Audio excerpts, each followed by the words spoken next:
ৰাজ্যৰ ভিন্ন প্ৰান্তত অখিল গগৈয়ে গণসমাৱেশত অংশগ্ৰহণ কৰিছে। প্ৰথমতে গোৱালপাৰা, তাৰ পৰৱৰ্তী সময়ত ধুবুৰীত অখিল গগৈয়ে ইটো প্ৰান্তৰ পৰা সিটো প্ৰান্তলৈ গৈছে আৰু গণসমাৱেশত অংশগ্ৰহণ কৰিছে। একেটা সময়তে অখিল গগৈ এবাৰ পৰ্বতজোৰাত অংশগ্ৰহণ কৰিলে গণসমাৱেশত। লগতে আমি উল্লেখ কৰিব বিচাৰিছো আন কেইবাটাও কাৰ্যসূচীত অখিল গগৈয়ে অংশগ্ৰহণ কৰিলে এইকেইটা দিনত। আমি আপোনালোকক দেখুৱাম।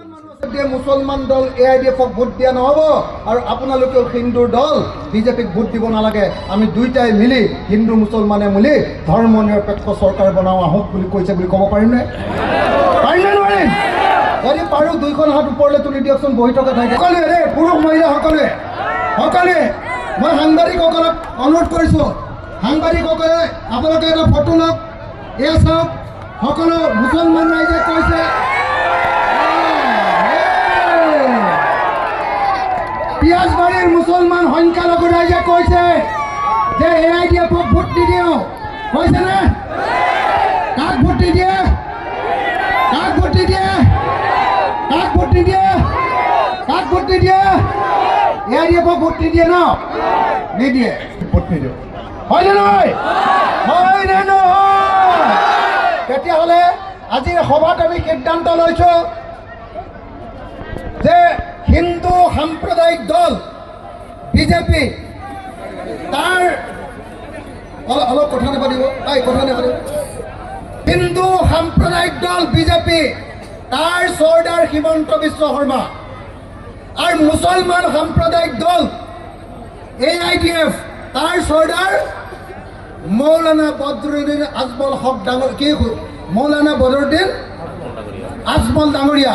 এই দুইজনকে তেওঁলোকৰ চকীখনৰ সৈতে, মানুহকেইজনক নহয় আৰু চকীখনৰ সৈতে তেওঁলোকৰ আসনকেইখন আমি একদম ৰছীৰে সৈতে বান্ধি চব হিন্দু আৰু মুছলমান মানুহে লগ লাগি এনেকৈ ধৰি ধৰি ধৰি ধৰি আমি একদম ব্ৰহ্মপুত্ৰলৈ এনেকৈ দলিয়াই দিম। 26ৰ ইলেকশ্যনত দলিয়াব পাৰিম নে নোৱাৰিম? হিমন্ত আৰু বদৰুদ্দিন আজমল ডাঙৰীয়াক আমি দলিয়াব পাৰিম নে নোৱাৰিম? সঁচাকৈ পাৰিম নে নোৱাৰিম? যদি পাৰিম সকলোৱে পাৰিম বুলি কওক। পাৰিম নে নোৱাৰিম? আৰু মহিলাসকলে মাত দিয়া নাই। পাৰিম নে নোৱাৰিম? পাৰিম নে নোৱাৰিম? পাৰিম নে নোৱাৰিম? আমি সকলোৱে মিলি 2026 চনত বদৰুদ্দিন আজমল আৰু হিমন্ত বিশ্ব শৰ্মাক দলিয়াই পেলাম ব্ৰহ্মপুত্ৰত, আৰু ব্ৰহ্মপুত্ৰত দলিয়াই পেলাই আমি নতুন এখন সম্প্ৰীতিৰ অসম গঢ়িম, য'ত হিন্দু আৰু মুছলমানে একেলগতে বসবাস কৰিব পাৰিব। হয়নে নহয় ৰাইজ? য'ত মুছলমান মানুহ বুলি পুলিচে ধৰি নিয়া এজন অভিযুক্তক, এজন পুলিচে যে চোৰ এজনক ধৰি নিয়ে, এজন ডকাইত এজনক ধৰি নিয়ে, অন্য 2 নম্বৰী বেপাৰী বেয়া কাম কৰা মানুহ এজনক যে ধৰি নিয়ে, হিমন্ত বিশ্ব শৰ্মাই মুছলমান হ'লে কি কৰে জানেনে? ৰাতি 2টা বজাত পুলিচক লগাই গুলিয়াই মাৰি পেলায়। মাৰে নে নামাৰে?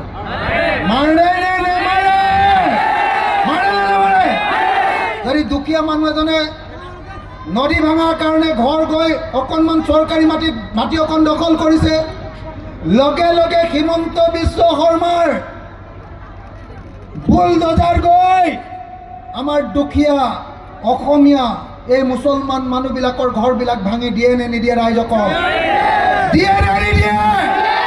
আমাৰ ঘৰ ভাঙি দিয়া, আমাৰ সন্তানসকলক বুকুত গুলিয়াই মাৰি পেলোৱা, আৰু আমাৰ গোটেই মুছলমান মানুহবিলাকক অসমত শান্তিত থাকিবলৈ নিদিয়া, ভয়ে ভয়ে ৰখা, আমাৰ আত্মসন্মান খতম কৰি দিয়া, আমাৰ সংখ্যালঘু মানুহবিলাকক দ্বিতীয় শ্ৰেণীৰ নাগৰিকত পৰিণত কৰা এই হিমন্ত বিশ্ব শৰ্মাক যিদানলৈকে ব্ৰহ্মপুত্ৰত দলিয়াই পেলাব নোৱাৰিম।